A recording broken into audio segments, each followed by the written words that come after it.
څوک مې ډېر یادېږي په یو چا پسې خفه یم قسم کوم ملګرو چې رښتیا پسې خفه یم یو څوک مې ډېر یادېږي په یو چا پسې خفه یم قسم کوم ملګرو چې رښتیا پسې خفه یم موسم د پسرلي شو رومانټیکه منظره شوه موسم د پسرلي شو رومانټیکه منظره شو په دې ډول حالاتو کې نن بیا پسې خفه یم موسم د پسرلي شو رومانټیکه منظره شو په دې ډول حالاتو کې نن بیا پسې خفه یم یو غزل به ووایم بس بیا به بس وایي محفل جوړ دی د ځیګر یاران راټول دي زه یې چې ووایو د مینې څو سندرې محفل جوړ دی او د ځیګر یاران راټول دي زه یې چې ووایو د مینې څو سندرې سره مخکې شو نو ټولې درته وایم چې اشنا سره مخکې شو نو ټولې درته وایم چې په زړه مې دي اشنا څومره خبرې سره مخکې شو نو ټولې درته وایم چې په زړه مې دي اشنا څومره خبرې هر عاشق ترېنه په سرو سترګو ژړېږي خاموش صاحب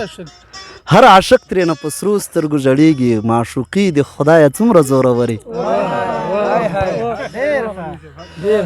هر عاشق ترېنه په سرو سترګو ژړېږي معشوقي د خدایه څومره زورورې او زه تعبیر ترېنه د یار د سولې اخلم خاموش صاحب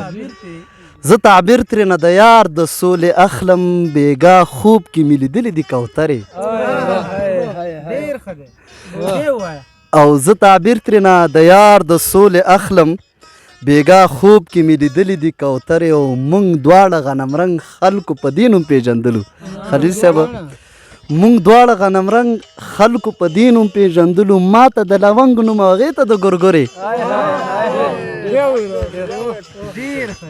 موږ دواړه غنمرنګ خلکو په دې نوم پېژندلو ما ته د لونګ نوم هغې ته د ګورګورې او د سینې په دغه چپ اړخ مې ډېر ناکاره درد دی وفادار صاحب د سینې په دغه چپ اړخ مې ډېر ناکاره درد دی لاس ور باندې کېږده لږې وګوره ډاکټرې د سینې په دغه چپ اړخ مې ډېر ناکاره درد دی لاس ور باندې کېږده لږې وګوره ډاکټرې توجه نه مو ډېره مننه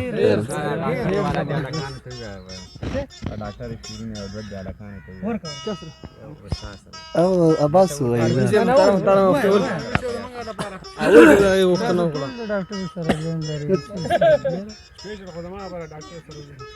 دا دو شعره د کامران ته ډالۍ وي چې درته تل سترګې په لارې مه ډاکټرې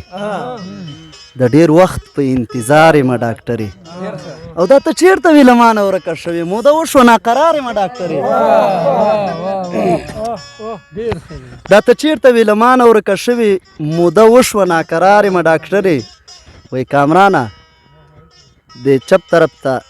لږ د ولي لاندې مې لاس کېږده د چپ طرف ته لږ د ولي لاندې مې لاس کېږده همدغه ځای مې درد کوي بیمار یم ډاکټرې